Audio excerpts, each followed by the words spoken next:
Clean my shoes. That's what you people are paid for, right? The words cut across the polished marble lobby like a glass dropped on stone. Conversation stopped.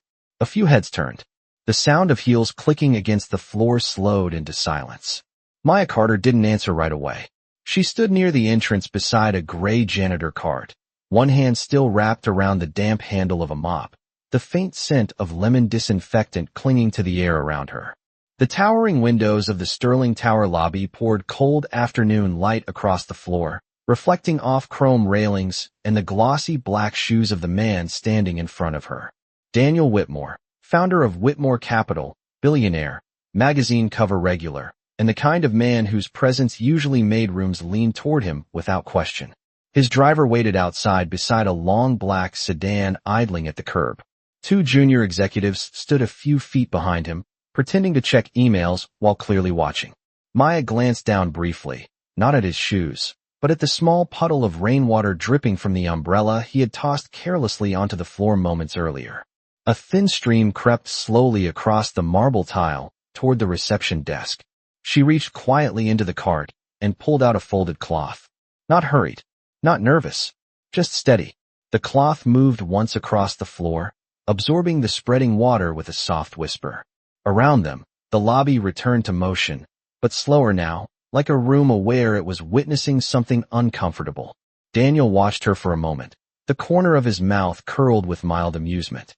"You hear me?" he said, tapping the toe of his expensive Italian shoe lightly against the tile. "Or do I need to repeat myself?" Maya straightened slowly. Up close, she looked younger than most of the executives walking through the building. Maybe 22. Her uniform slightly faded at the collar from too many washes. Her dark curls were pulled into a simple bun, and a small silver name tag read Maya in plain letters. She met his gaze only briefly, calm, unreadable, then lowered her eyes again. Not submissive, just thoughtful, like someone weighing a decision carefully. Behind the front desk, the receptionist shifted awkwardly in her chair. A security guard near the revolving doors pretended to study a clipboard but didn't look away. Daniel gave a short laugh under his breath. "Unbelievable," he muttered to his colleagues. "You build a building like this, and the help still forgets basic manners." One of the young analysts chuckled nervously. Another avoided eye contact altogether. Maya's fingers tightened slightly around the cloth. For a second, the only sound in the lobby was the quiet hum of the ceiling lights and the distant ding of an elevator arriving on the upper floors. Then she spoke, her voice soft but clear enough to carry across the marble. "Sir," she said, the floor was wet. Daniel tilted his head, eyebrows lifting with mild impatience. "And?" Maya placed the cloth neatly back into the cart and reached for the mop handle again. The metal pole clicked lightly against the bucket rim as she lifted it. "If someone slipped," she continued gently, "it wouldn't matter how expensive their shoes were." A small ripple moved through the lobby. One of the executives glanced sideways at Daniel. Another employee near the elevators paused mid-step. Daniel stared at her for a moment, as if deciding whether the remark had actually happened. The faint smile on his face faded just a little. Outside, rain tapped softly against the glass doors. Maya resumed mopping the tile in slow, careful strokes, the clean scent of disinfectant spreading across the polished floor. She didn't look at him again, but something about the calm in her posture, the quiet refusal to rush, the steady rhythm of the mop across marble, made the moment linger longer than anyone in the lobby expected. The security office smelled faintly of burnt coffee and floor cleaner, the kind that left a sharp lemon sting in the back of the throat. Maya Williams sat upright in the metal chair, her borrowed sneakers planted flat against the polished tile, fingers folded together so tightly her knuckles had turned pale.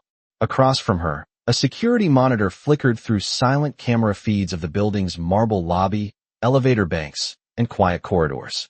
Every few seconds the soft hum of fluorescent lights buzzed overhead like a distant insect. Denise sat beside her, shoulders tense, hands gripping the strap of her cleaning cart like it might disappear if she let go. She had not spoken since they were escorted downstairs an hour ago, but the tightness around her eyes told Maya everything. Fear, not anger, not blame, just the quiet terror of a mother who knew how fragile a job like this could be. Outside the office window, the late afternoon sun stretched across the glass lobby floor in long rectangles of pale gold. Executives passed through in tailored suits, their voices muted through the thick glass. Some glanced toward the security room. Most did not. To them, the girl sitting inside was just another piece of maintenance staff who had crossed a line. Maya kept her chin high, but inside her heart moved like a trapped bird. She replayed the moment again and again. The contract. Page 14. The line buried beneath paragraphs of legal fog. It had been so obvious once she noticed it, the way responsibility quietly shifted like a hidden lever. She had not meant to interrupt anyone. She had only meant to stop a mistake. A heavy silence filled the room until finally Denise exhaled slowly. Maya, she said under her breath, her voice careful, measured. Tell me the truth. Did you touch something you were not supposed to? Maya shook her head gently. No, Mom. I just read it. Denise looked at her then, really looked, the way she used to when Maya was little, and tried to explain complicated school projects over the dinner table. Those people upstairs, she murmured, glancing toward the ceiling as if the boardroom floated somewhere above the tiles. They do not like being corrected. Maya nodded. I know. A guard behind the desk shifted in his chair, pretending not to listen. He had been watching them quietly for most of the hour, his expression neutral but curious. The kind of curiosity people had when something unusual interrupted their routine. Suddenly the office phone rang. The sharp electronic tone sliced through the quiet. The guard picked it up. Security desk, he said. His posture straightened almost instantly. Yes, sir. A pause. His eyes flicked toward Maya. Another pause, longer this time. Understood. He hung up slowly. For a moment he did not say anything. Then he cleared his throat. Miss Williams. Maya looked up. Yes. Mr. Hale wants to see you. The words seemed to hang in the air like a suspended drop of water. Denise's fingers tightened around her cart strap. Is she in trouble? She asked quietly. The guard hesitated. Ma'am, I do not know. Maya stood carefully, smoothing the front of her faded hoodie. Her legs felt strangely light, as if the floor beneath her had shifted a few inches. Trouble or not, something upstairs had changed. The guard opened the office door and gestured toward the hallway. 27th floor, he said. The elevator ride was silent except for the soft mechanical whir of cables pulling them upward. Each glowing number ticked higher. 12, 15, 19. Maya watched her reflection in the polished steel wall. A janitor's badge hung from the lanyard around her neck, the plastic edges scratched from months of work. For a brief moment doubt crept in. Maybe she had been foolish. Maybe speaking up had only proven what people already believed about her place in that building. The elevator chimed. The doors slid open to the quiet carpeted corridor leading toward the executive conference rooms. The air up here smelled different. Less like chemicals, more like leather and polished wood. The guard stepped aside. Through those doors, Maya walked forward alone. Inside the boardroom, the long glass table was still covered with scattered contracts and tablets. Several executives stood near the windows, speaking in low voices. At the head of the table, Jackson Hale sat with the document open before him, silver pen resting beside the page Maya had pointed to earlier. When she stepped inside, the room slowly fell silent again. He looked up at her. Not angry, not amused. Studying, as if seeing her for the first time without the janitor badge. The security office smelled faintly of floor polish and burnt coffee, the kind that had been sitting on a warming plate since dawn. Maya Williams sat perfectly still in the metal chair, her borrowed sneakers barely touching the gray tile floor. The fluorescent light above buzzed softly, flickering just enough to make the shadows breathe along the walls. Across from her, a silent monitor showed the marble lobby of Hale Investments where executives passed through like distant figures in a silent film. Her mother, Denise, sat beside her with hands folded tight in her lap, the calluses on her fingers catching the light whenever she shifted. Neither of them spoke. Time stretched thin inside that small room. Every minute felt longer than the last. Maya kept replaying the moment in the boardroom. The long table, the polished suits, the way the billionaire's pen had hovered in the air when she spoke. Part of her wondered if she had made the biggest mistake of her life. Another part of her knew she had simply told the truth. Footsteps finally echoed in the hallway outside. Slow, measured, important footsteps. The security guard near the door straightened slightly, but said nothing. The handle turned, and the door opened with a soft mechanical click. Jackson Hale stepped inside. In person, he seemed even taller than he had across the boardroom table, his silver hair catching the overhead light like brushed steel. Behind him stood two executives from earlier, and the company's chief legal officer clutching a thick binder. The room instantly felt smaller. Denise rose halfway from her seat, uncertain whether she should stand fully or remain seated. Maya stayed where she was, hands folded calmly in her lap. Jackson Hale studied her for several seconds without speaking. Not with anger. Not with kindness either. With curiosity. The kind of quiet curiosity a man like him rarely allowed himself. Finally, he pulled the empty chair across from her and sat down. The metal legs scraped softly against the floor. "You said the clause transfers all merger liability to my company," he said evenly. His voice carried the weight of someone used to being obeyed. "Yes, sir," Maya replied. Her tone remained steady, though her heart was beating faster now. "The liability reversal is hidden in subsection C under post-acquisition compliance. It looks routine, but it changes responsibility completely." The chief legal officer opened the binder quickly, flipping through pages already marked with colored tabs. His finger paused on one paragraph. His brows lowered. He leaned closer, reading again. The silence thickened. One of the executives shifted uncomfortably. Finally, the lawyer exhaled slowly through his nose. "She is correct," he said quietly. "The clause would expose Hale Investments to every lawsuit tied to the merger. In worst-case scenarios, the losses could reach several $100 million. Denise's eyes widened slightly, but she kept her gaze down. Jackson Hale did not react immediately. Instead, he leaned back in his chair and looked at Maya again, longer this time. Not like a janitor's daughter. Not like an interruption. Like a puzzle piece he had not expected to find. "Where did you learn to read contracts like that?" he asked. Maya hesitated for half a breath before answering. "My grandfather used to review municipal policy documents when I was little. He said legal language hides the truth in plain sight. So I learned to read every line twice." A faint smile touched the corner of Jackson's mouth before disappearing again. The room remained quiet except for the distant hum of elevators outside the office walls. Finally he stood. When he did, the others in the room instinctively straightened. "Miss Williams," he said, his tone different now, slower, more deliberate. "You may have just saved this company from signing away its future." Maya blinked once, surprised not by the words, but by the way he said them. Not loudly, not dramatically, just honest. Jackson Hale turned toward the security guard by the door. "Please bring 2 bottles of water," he said. Then he looked back at Maya. "Because I think we are going to need a longer conversation." The security office smelled faintly of printer toner and lemon disinfectant, the kind that clung to the back of the throat.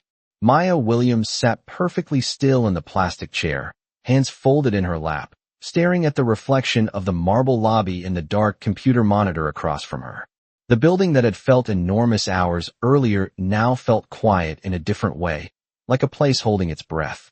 Beside her, Denise Williams kept her purse clutched tightly against her chest, fingers gripping the strap so hard the leather had creased. She had worked cleaning floors in this tower for 3 years and had learned one rule above all others: never be noticed. Yet now 2 security guards stood outside the small office window, watching them like silent statues. Every few minutes one of them shifted his weight and glanced toward the elevators, as if waiting for instructions that had not arrived yet.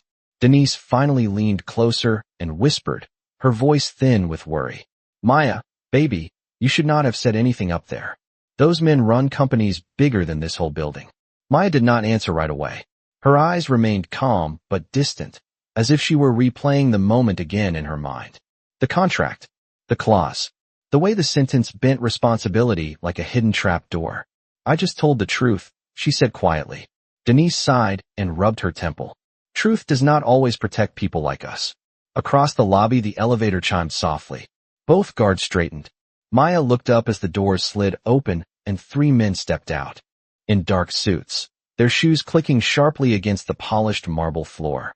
Even from across the room their presence carried authority, the kind that made receptionists lower their voices and assistants stand a little straighter. At the center walked Jackson Hale himself, tall, silver-haired, moving with controlled precision. The billionaire did not look toward the security office at first. Instead, he walked slowly to the front desk where two executives were already waiting, whispering urgently. One of them held the same contract folder Maya had seen earlier. Pages were open. Fingers pointed. A tablet screen glowed. Their conversation was too quiet to hear, but the tension in their posture said everything. One executive flipped rapidly to page 14. Another leaned closer, reading line by line. Jackson took the document, scanning the paragraph with narrowed eyes. His jaw tightened almost imperceptibly. From the office window, Maya could see the moment it happened. A shift. A pause. The kind that spreads through a room before anyone speaks. One of the younger analysts suddenly straightened, eyes widening as he compared the clause to something on his tablet. He whispered something urgent to the others. Jackson lifted his head slowly. His gaze moved across the lobby until it landed directly on the glass window of the security office. For a long second, the distance between them felt smaller than the room itself. Maya did not look away. She simply held his gaze the way she had in the boardroom, steady and unflinching. Inside the office, Denise noticed and grabbed Maya's hand nervously. "Do not stare," she murmured. But it was already too late. Jackson closed the contract folder with a quiet but decisive snap. The sound carried faintly across the lobby like the closing of a courtroom case. He said something to the executives beside him. They nodded quickly, their earlier confidence gone, replaced by the tight expressions of people who had just realized a very expensive mistake. Then, without rushing, Jackson Hale began walking across the marble floor toward the security office. Each step echoed softly through the lobby. The guards outside the door immediately stepped aside. Inside the small room, Denise's breathing grew shallow. Maya remained still, though her heart had begun to beat faster against her ribs. The door handle turned slowly. For a moment, the room filled with nothing but the quiet ticking of the wall clock. Then the door opened, and the most powerful man in the building stepped inside, holding the contract in one hand and looking directly at the girl everyone had tried to ignore. The security office smelled faintly of old coffee and industrial cleaner, the kind that left a sharp lemon sting in the back of the throat. Maya Williams sat very still in the metal chair, hands folded together in her lap, so tightly her knuckles had turned pale. The marble floors outside reflected the cold morning light pouring through the lobby windows. But inside the small room, everything felt dim and heavy, like the building itself was holding its breath. Beside her, her mother Denise stared at the floor, arms crossed protectively across her chest. She had spent 20 years cleaning offices in buildings like this, moving quietly through hallways filled with people who never learned her name. And now her daughter had spoken in the middle of a boardroom full of executives. Neither of them knew what would happen next. The wall clock ticked slowly. 1 minute. Then another.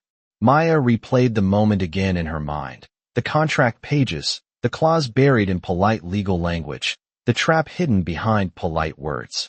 She had not meant to embarrass anyone. She had only meant to stop a mistake. Still, the memory of Derek Vaughn laughing and the security guard stepping forward made her stomach tighten. Denise finally spoke, her voice low. "Baby, next time you see something like that, you keep walking." Maya nodded slowly, though her eyes stayed fixed on the door. "I know. But if he had signed it, Mom, the whole company could have collapsed." Denise exhaled through her nose. "That may be true. But people like us are not the ones they listen to when money is on the table." Before Maya could answer, footsteps approached in the hallway. Firm. Measured. The door opened. Both women straightened instinctively.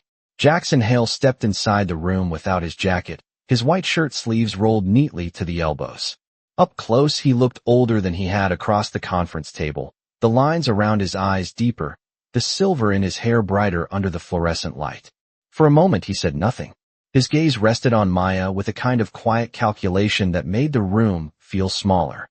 Denise immediately stood. "Sir, if there has been a misunderstanding. My daughter did not mean any disrespect.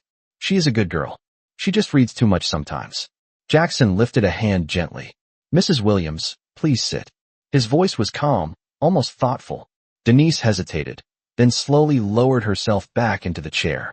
Jackson turned his attention fully to Maya. "You said the liability clause shifts responsibility entirely onto my company." "Yes, sir," Maya replied quietly. "It is disguised in subsection C under operational risk.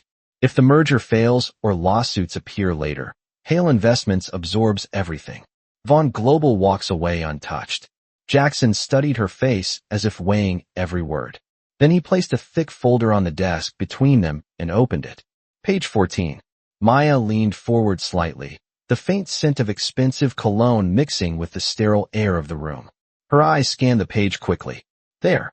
Line 3. She pointed carefully. The language looks harmless because it mentions cooperative oversight, but legally it transfers enforcement authority after the merger closes. That means they can trigger penalties and your company pays them. Silence followed. Not tense this time. Focused. Jackson read the clause again, slower now. His jaw tightened just slightly. For a long moment, the only sound in the room was the ticking clock on the wall. Finally, he closed the folder. When he looked up again, something in his expression had changed. The sharp distance from the boardroom was gone, replaced by something quieter. Respect, perhaps, or maybe simple curiosity. How old are you, Maya Williams? 16, sir. 16, he repeated softly, almost to himself. He glanced at Denise, then back at Maya. And you caught something my legal team missed. Maya lowered her eyes. I was not trying to prove anyone wrong. I just did not want you to sign something dangerous. Jackson watched her for another few seconds. Then, unexpectedly, the corner of his mouth lifted just slightly. That, he said quietly, is exactly why I am glad you spoke. The security office smelled faintly of dust, printer ink, and the lemon cleaner someone had used earlier that morning. Maya Williams sat with her hands folded in her lap, staring at the dull reflection of the marble lobby through the glass window. Outside, executives moved back and forth in pressed suits and quiet urgency, their footsteps echoing across the polished floor like distant metronomes. None of them looked inside the room. None of them looked at her. Denise Williams sat beside her, shoulders straight, fingers wrapped tightly around the strap of her worn handbag. She had worked in buildings like this for nearly 20 years, and she understood the language of silence that hung in the air. It was the kind that meant people upstairs were deciding things about you. Maya kept replaying the moment in the boardroom in her mind. The hovering pen, the sudden quiet, the look on Jackson Hale's face when he finally turned to page 14. She had not meant to interrupt anyone. She had only meant to stop something that felt wrong the moment she read it. Her eyes drifted to the digital clock above the security desk. 72 minutes had passed since they were told to wait. The guard behind the desk scrolled through his phone, pretending not to listen. Then the elevator doors across the lobby opened with a soft chime. 3 people stepped out. 2 lawyers in dark suits and Jackson Hale himself. Even from across the marble floor, his presence carried a weight that seemed to shift the air around him. Conversations in the lobby lowered without anyone asking them to. Jackson walked slowly, a thin folder tucked under his arm, his expression unreadable. Maya felt her heartbeat begin to climb. Denise noticed too. She placed a quiet hand over Maya's. Do not panic, baby. Just tell the truth. Jackson stopped outside the security office door. For a moment he did not open it. Through the glass Maya could see his reflection looking back at her. Not angry, not warm, just studying. Finally he pushed the door open. The room suddenly felt smaller. Miss Williams, he said calmly. His voice carried the kind of control that filled boardrooms and settled arguments before they started. Maya stood immediately. Yes, sir. Jackson stepped inside, the 2 attorneys remaining in the hallway. He looked at Maya, then briefly at Denise, then back again. You read the contract. Maya nodded once. Only the part that was visible in the copier tray. I did not mean to intrude. He ignored the apology. Page 14, subsection C, liability transfer after merger closure. His tone was precise, almost mechanical. Why did it stand out to you? Maya hesitated only a second. Because the language sounds protective at first, she said carefully, but the sentence structure reverses responsibility if litigation appears later. It places every legal exposure on your company, even if the other firm caused the violation. Jackson said nothing for several seconds. The quiet in the room grew thick enough to feel. Behind him, the security guard slowly lowered his phone. Denise watched her daughter with a mixture of worry and pride. Finally, Jackson opened the folder under his arm. Inside was the same contract. Several pages were now marked with red tabs. My legal team reviewed your claim after you left the room, he said. His eyes lifted back to hers. He paused just long enough for Maya to feel the moment stretch.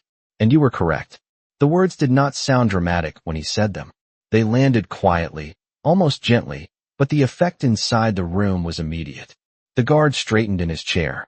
Denise exhaled slowly without realizing she had been holding her breath. Maya blinked once, unsure if she had heard him right. Jackson continued speaking, pacing once across the small office like a man rearranging his own thoughts. The clause would have transferred nearly $300 million in liability to my company within 18 months. If it had been signed this morning, the damage would have been irreversible. He stopped walking and looked directly at Maya again. Do you understand what that means? Maya shook her head slightly. Not fully, sir. It means, Jackson said quietly, that a janitor's daughter just prevented the worst financial mistake of my career. For the first time since entering the room, something changed in his voice. Not warmth exactly, but respect, thin and unfamiliar, like sunlight appearing through winter clouds. The lobby of Hale Investments felt different that afternoon, quieter than a place that large had any right to be. Sunlight spilled through the 30-foot glass windows and stretched across the marble floor in long pale bands that looked almost like frozen water. Maya Williams sat on the edge of a leather chair outside the security office, her hands folded neatly in her lap, the janitor badge still hanging from the blue lanyard around her neck. Her sneakers were old, the white rubber worn thin at the sides, but they were clean. She had cleaned them that morning the same way she cleaned everything else, carefully, quietly, without expecting anyone to notice. Across from her, her mother Denise stared down at the polished floor, the reflection of the lobby lights trembling in her eyes. Neither of them had spoken in nearly 20 minutes. Somewhere beyond the glass wall, elevators hummed and opened with soft electronic chimes. Executives passed through the lobby in tailored suits and polished shoes, their voices low, their glances brief. Some of them looked at Maya with curiosity. Others did not look at her at all. That part did not surprise her. People like her had always been easy to overlook. A janitor daughter, a maintenance badge, a quiet girl sitting in a place built for people who signed contracts worth more than entire neighborhoods. Maya breathed slowly, steadying the nervous rhythm in her chest. She replayed the moment in the boardroom again and again in her mind. The long glass table, the pen hovering above the page, the way every head had turned when she spoke. She remembered the silence most clearly. Not angry, not loud, just stunned, like the room itself had forgotten how to breathe. Denise finally shifted beside her, rubbing her hands together nervously. Her voice came out low. Maya, baby, tell me again what exactly you said up there. Maya kept her eyes on the marble floor. I told him the clause flipped the liability to his company. Denise sighed slowly through her nose. Lord, those were lawyers in that room. Executives. You sure about what you saw? Maya nodded once, calm and certain. Yes, ma'am. I read the whole page twice. Denise studied her daughter's face for a long moment, searching for hesitation and finding none. That was the thing about Maya. When she was unsure, she stayed silent. But when she was certain, something inside her settled like a stone in clear water. The truth did not make her louder. It made her still. The lobby door slid open with a whisper of cold air from outside. A man in a navy suit stepped through quickly, speaking into a phone about stock numbers and deadlines. Another followed carrying a leather portfolio. Their footsteps echoed sharply across the marble before fading down the hall toward the elevators. Maya watched the reflections ripple across the floor again. When she was younger, her grandfather used to say that buildings like this were designed to make people feel small. High ceilings, endless glass, cold stone, the kind of space that reminded you who held the power. But, sitting there now, Maya did not feel small. Nervous, yes. Unsure what would happen next, definitely. But not small. Because she knew what she had seen on that page. And she knew that silence would have been easier. Much easier. A few feet away, the security officer behind the desk cleared his throat and glanced toward the elevators again, as if waiting for instructions that had not yet arrived. The clock on the wall ticked forward another minute. Then another. The building continued breathing around them, quiet and controlled. Denise leaned closer and whispered, almost to herself. Maybe they are just deciding how to fire us. Maya did not answer immediately. Her eyes lifted slowly toward the towering glass windows where the afternoon sun had begun dipping lower, warming the cold marble with a faint golden glow. After a moment she spoke softly. Maybe. Or maybe someone in that room is reading page 14 again. The security office smelled faintly of printer toner and lemon disinfectant, the kind that clung to the back of the throat. Maya Williams sat very still in the plastic chair beneath the fluorescent lights, her hands folded neatly in her lap, as if she were waiting outside a principal's office instead of the headquarters of one of the largest investment firms in Manhattan. The marble lobby beyond the glass door hummed with distant footsteps and muted elevator chimes. But inside the small room, everything felt suspended, like the moment before thunder breaks across a summer sky. Denise Williams sat beside her, shoulders tight, purse clutched against her chest. Every few seconds she glanced at her daughter, then toward the door, then back again. "Maya," she whispered finally, voice low and strained. "You should not have said anything up there." Maya did not answer right away. Her gaze stayed fixed on the faint reflection of the overhead light in the security desk's metal surface. "If he signed it, Mom," she said quietly, "the company would have taken every legal hit. Lawsuits, fraud claims, everything. It was written to look normal." Denise rubbed her forehead slowly. "Baby, that might be true. But those people do not like being corrected. Especially not by someone wearing a janitor badge." The words hung in the air. Maya knew that was the real issue. Not the clause. Not the contract. Her badge. Her place. She exhaled softly and leaned back in. The chair, the plastic creaking beneath her. Across the room, the security guard pretended to study a monitor, though his eyes flicked toward her every few seconds with quiet curiosity.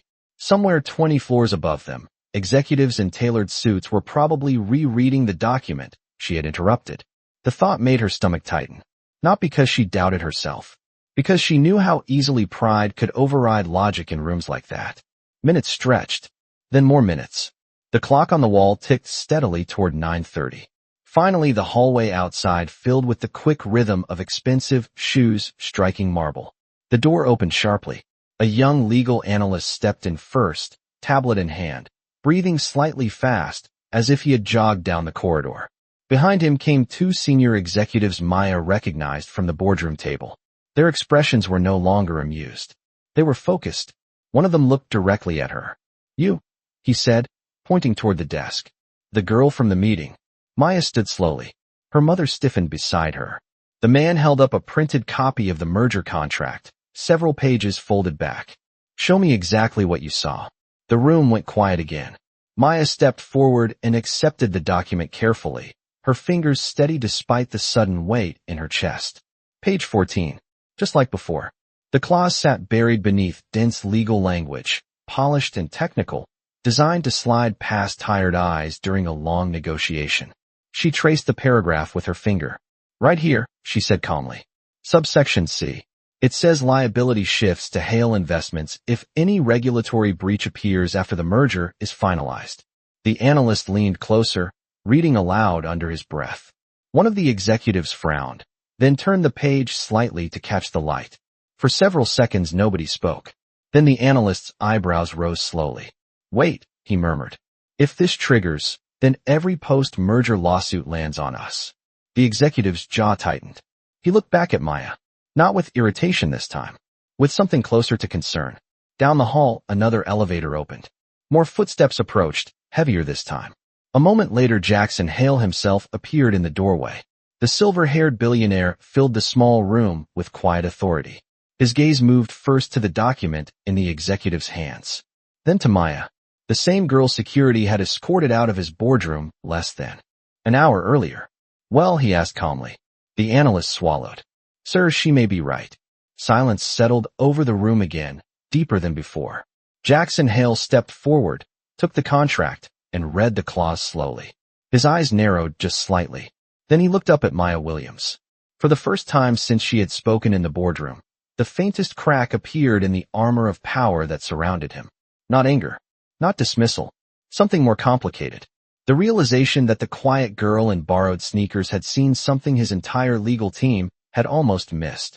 The silence inside the 32nd floor boardroom did not break when the door closed behind Maya. It deepened. Jackson Hale remained seated at the head of the long walnut table, the unsigned contract still open before him. His pen rested across the page like a bridge that had not yet decided which side it belonged to. Around the table, the executives shifted in their chairs, the faint rustle of tailored fabric and legal papers sounding strangely loud in the glass-walled room. Derek Vaughn leaned back with a practiced smile, but it had lost some of its shine. Are we really pausing a $900 million merger because a maintenance worker's kid read half a sentence out of context? He said lightly. A few people forced polite laughs. Jackson did not. He turned the page slowly, his fingers sliding down the column of dense legal language until it stopped at the clause Maya had pointed out. Subparagraph C, line 3. The words looked harmless. Technical. Neutral. The kind of sentence written specifically so busy people would skim past it. Jackson read it again. Then a third time. His jaw tightened just a fraction. Alan, he said quietly to the head of legal, walk me through liability allocation after the merger closes. Alan straightened in his chair. Standard procedure. Shared exposure based on asset ratio. Nothing unusual. Jackson tapped the paper once. Then explain why this line says all litigation responsibility transfers to Hale Investments regardless of operational control. The room shifted. Alan leaned forward, squinting at the clause. That may be a drafting artifact. Derek's smile returned a little too quickly. Legal language can be misleading if you are not trained to read it. Jackson did not look up. I asked my lawyer, not you. The air grew colder. Someone near the far end of the table quietly opened a laptop and began scrolling through the digital copy of the agreement. Another executive whispered to an assistant, who hurried out of the room with a tablet pressed to her chest. The large windows behind them reflected the late afternoon skyline of Manhattan, sunlight sliding across the glass towers like molten gold, but inside the boardroom the atmosphere felt heavier, slower, like a storm building without thunder. Jackson leaned back in his chair. Alan, the lawyer cleared his throat. If interpreted literally, yes, the clause would place post-merger legal exposure entirely on Hale Investments. Derek's fingers stopped tapping the table. That is not how it would ever be enforced, he said smoothly. Intent matters in contract law. Jackson finally lifted his eyes. They were calm. Too calm. Intent is what people say before something goes wrong, he replied. Clauses are what courts read after. No one spoke for several seconds. The ticking of the antique wall clock suddenly became audible, each second falling into the room like a small stone into deep water. Jackson looked again at the sentence. He could still hear the girl's voice in his memory. Calm. Unshaken. Not accusing. Just certain. He pictured the janitor badge hanging from her hoodie. The borrowed sneakers. The way she had stood in a room full of men who ran billion-dollar portfolios and spoken as if truth was more important than permission. Across the table, Derek forced a chuckle. Surely you are not letting a teenager derail months of negotiation. Jackson closed the contract slowly. The sound of the folder pressing shut echoed sharper than it should have. No, he said. I am letting the clause derail it. He stood, tall and deliberate, the quiet authority of a man who had spent 30 years making decisions that moved markets. Until I know exactly why a 16-year-old girl understood this document faster than my legal team did. This deal is paused. Chairs creaked. A few executives exchanged uneasy glances. Derek's polished confidence flickered for the first time that afternoon. Jackson gathered the contract and slid it under his arm. Then he looked toward the door Maya had been escorted through. His voice dropped, almost thoughtful. Find that girl. Jackson Hale did not speak for nearly 30 seconds after Maya was escorted out. The conference room remained suspended in a strange, brittle silence, like glass waiting for the smallest tap to shatter it. His pen still hovered above the signature line. But now his attention had shifted completely. Slowly, he turned to page 14. The faint rustle of expensive paper sounded unnaturally loud in the room. Clara Hale leaned forward in her chair, her diamond bracelet clinking softly against the polished table. Derek Vaughn's confident smile had not disappeared, but something about it looked tighter now, rehearsed instead of relaxed. Jackson adjusted his glasses and began reading the paragraph again, line by line, word by word. The legal language looked ordinary at first glance, dense and tedious like thousands of contracts he had reviewed in his 40 years in finance. But then he saw it. A single phrase buried halfway through the clause. Transfer of post-merger liability to acquiring entity under conditional arbitration review. His brow tightened. He read it again. Then once more, slower. Across the table, a young analyst named Peter shifted in his chair and pulled the digital copy onto his tablet. Another executive leaned closer. The quiet tapping of screens began to spread around the table like distant raindrops. Derek Vaughn chuckled lightly and leaned back. Gentlemen, surely we are not delaying a $10 billion agreement because of a comment from a maintenance worker's kid. Jackson did not respond. His finger moved slowly down the page until it stopped on subsection C. His jaw hardened. He picked up a yellow legal pad and wrote 2 words in sharp strokes. Liability shift. Clara noticed the change in his posture immediately. Jackson rarely wrote notes during negotiations. When he did, it meant something was wrong. Peter cleared his throat. Sir, if the interpretation is correct, any regulatory investigation after closing would legally fall on Hale Investments. Another executive looked up sharply. Wait, that cannot be right. That is not how the draft summary described it. Jackson's voice came out low and controlled. That is exactly how it reads. The room froze again, but this time the silence felt heavier. Derek Vaughn leaned forward slowly, his polished smile returning like a shield. Jackson, contracts always contain protective language. That clause simply ensures operational flexibility during integration. But Jackson did not look at him. Instead, he slid the document toward the center of the table. Peter read subsection C aloud. The young analyst swallowed and began reading carefully. Each word seemed to echo across the glass walls of the boardroom. By the time he reached the end of the paragraph, 3 more executives had leaned over their copies. Clara's fingers tightened around the armrest of her chair. That cannot possibly mean what it sounds like. Peter looked up nervously. Sir, if the clause stands as written, Vaughn Global could legally distance itself from any post-merger financial exposure. Which means, another executive finished quietly, Hale Investments absorbs everything. Derek's jaw twitched almost invisibly. That interpretation is overly dramatic. These documents are always subject to good faith cooperation. Jackson finally looked up. His eyes were calm, but the calm had changed temperature. Cold now. Precise. Good faith does not belong in legal liability language, Mr. Vaughn. He tapped the page once with his finger. This does. Around the room, several executives exchanged uneasy glances. One of the legal advisors quickly began flipping through earlier drafts on his laptop. Wait, the previous version of the agreement did not include this phrasing. Derek spread his hand slightly. Adjustments happened during negotiations. Nothing unusual, but the advisor shook his head slowly. This modification was inserted after final review. Last night, Jackson leaned back in his chair. The leather creaked softly beneath him. For a long moment, he said nothing, simply staring at the document as if it had revealed something deeper than a legal trick. Then he spoke quietly. Call the compliance team. I want a full review before this meeting continues. Derek's smile faded a fraction. That will delay the signing for weeks. Jackson closed the folder with a firm, deliberate motion. Then weeks it will be. He stood, straightened his jacket, and looked toward the door where Maya had been taken only minutes earlier. His voice softened, but the weight in it filled the room. And someone bring back the girl who noticed what my entire legal department missed. The elevator doors opened with a soft metallic sigh, and Maya Williams stepped into the marble lobby with the same quiet posture she had carried her entire life, shoulders straight, hands steady, even though the entire building now seemed to breathe differently around her. Overnight, the silence inside Hale Investments had turned heavy, like the air before a summer storm. Executives who once walked past her without a glance now paused when they saw her. Some whispered. Some simply stared. The girl with the janitor badge who had interrupted a billion-dollar merger had become the quiet center of a storm none of them fully understood. Maya kept walking, pushing the cleaning cart slowly across the polished floor. The scent of lemon disinfectant drifted behind her, familiar and grounding. Her mother Denise watched from the far hallway, worry written across every line of her face. Baby, she whispered when Maya passed. You sure you should still be here today? Maya gave a small nod. Work is work, Mom. But upstairs, on the 27th floor, the boardroom looked nothing like it had the night before.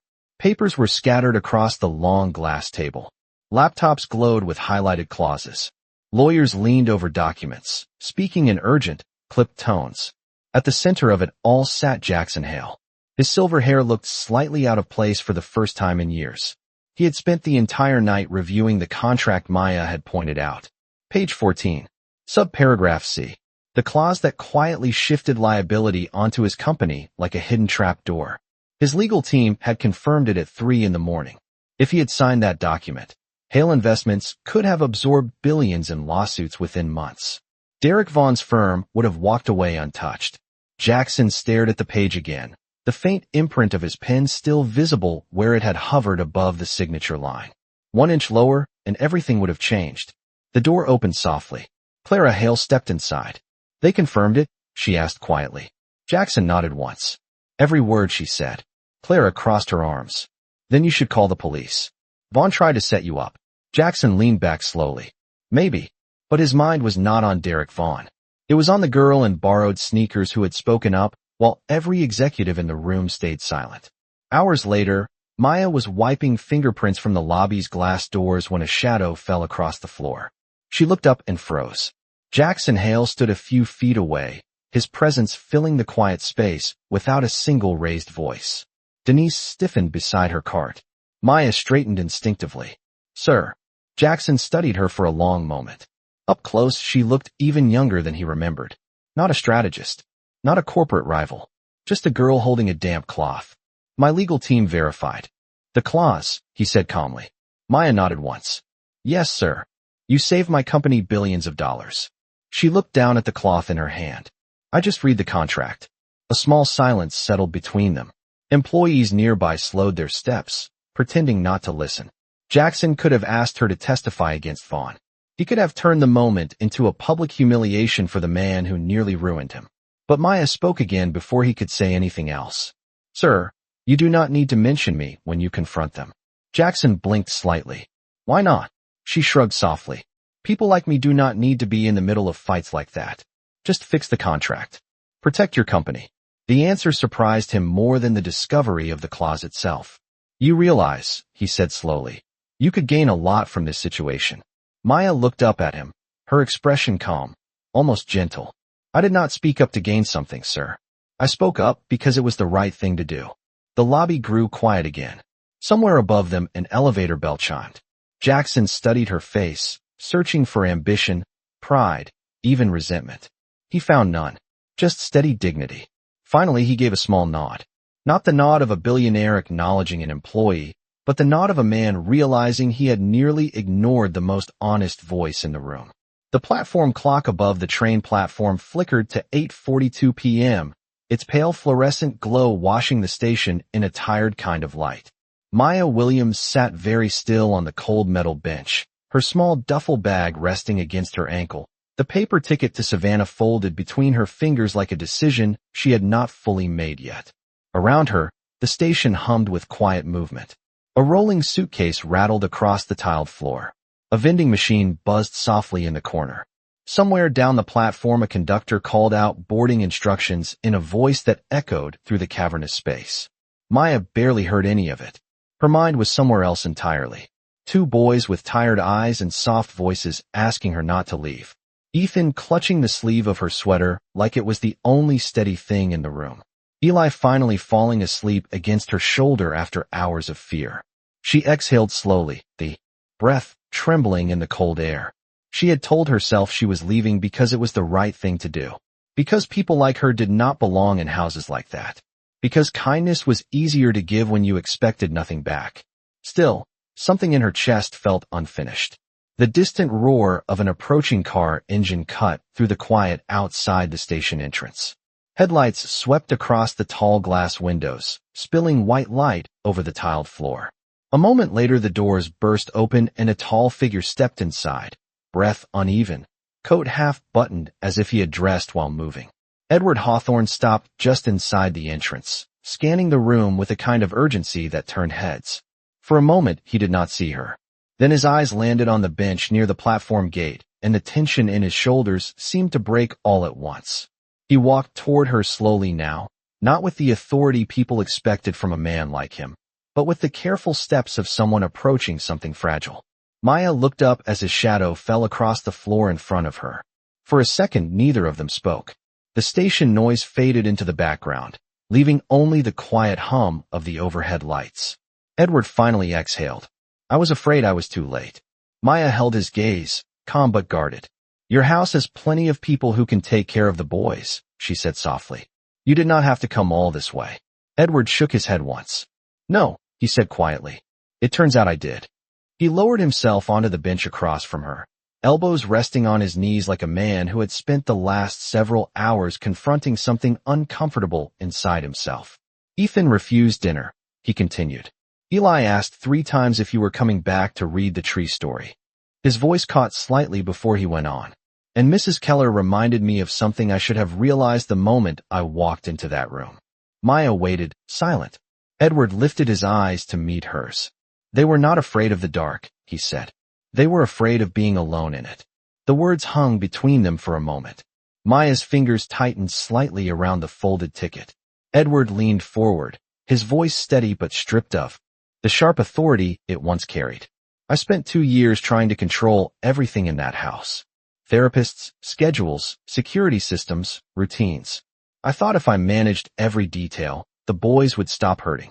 He paused, a faint shake of his head.